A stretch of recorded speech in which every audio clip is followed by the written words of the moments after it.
Hey there, my fellow lunatics, and welcome to Dakon's Madhouse. Hey there, lunatics. Today we are going to go ahead and talk about some fun little tips and tricks to help make your life in TinkerLands a little bit easier, especially during the early game. When first creating your character, you'll be on this fun little desert island.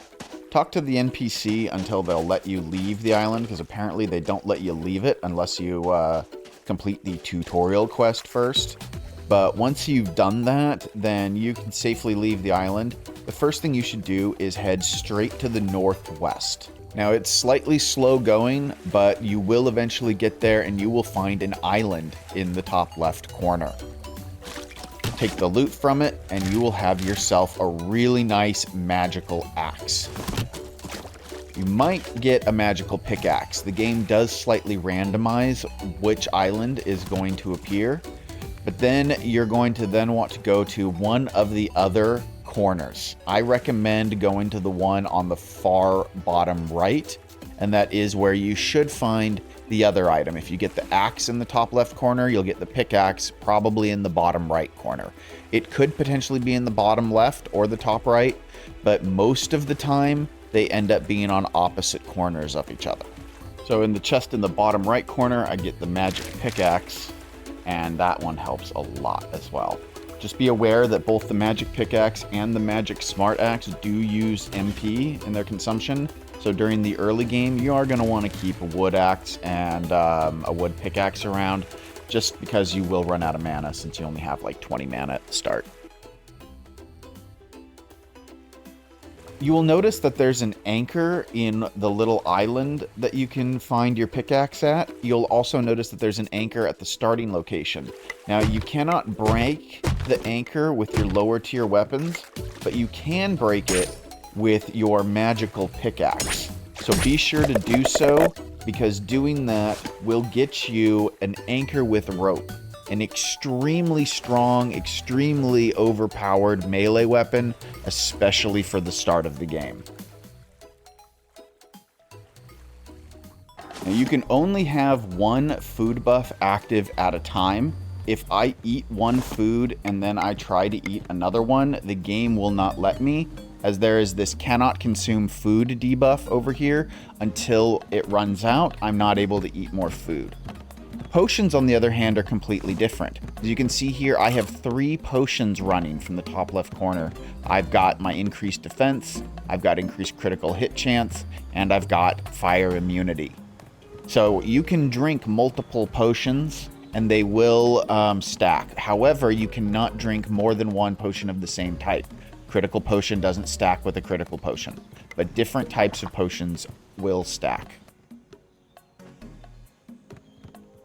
NPCs have very specific requirements for the items that they need in order to move into their house.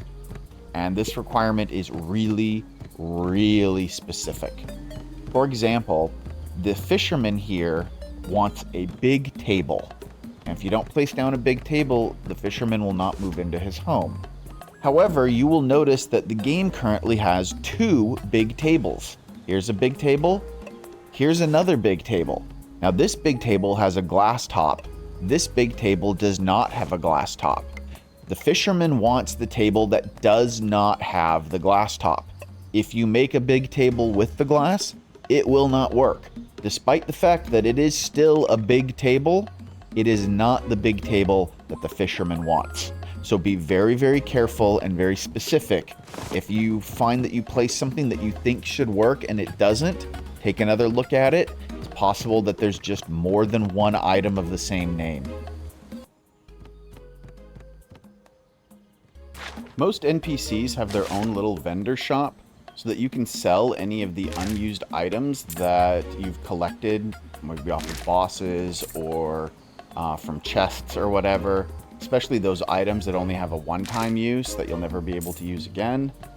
You can sell all of them to the vendors real easily to make yourself some extra cash, and it helps keep your inventory from overflowing.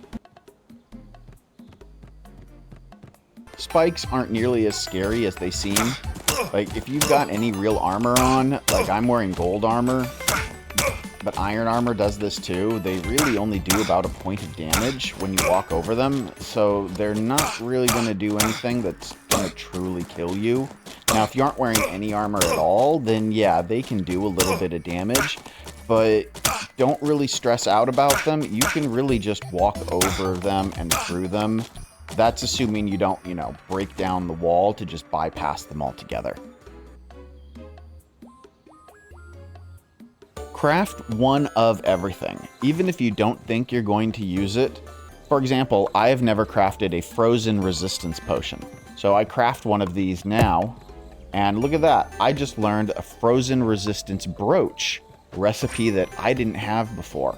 So craft at least one of everything to ensure that you're able to unlock all potential recipes.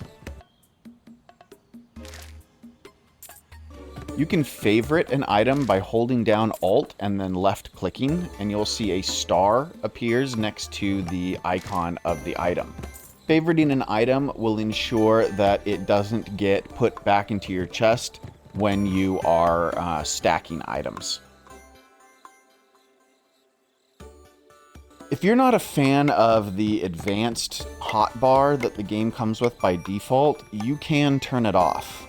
Just open up your options menu and in the gameplay settings, change advanced hotbar to off, and you'll be back to the more traditional hotbar that most other games come with. The caves can be a dark and scary place, but there's a way to make them so much easier. Just open up your options menu, go to the graphics setting, and go to low specs mode. Turn that on and go back into the game, and now all of the lighting problems are gone. And you can very easily just see where you're going and explore the caves without any major headaches.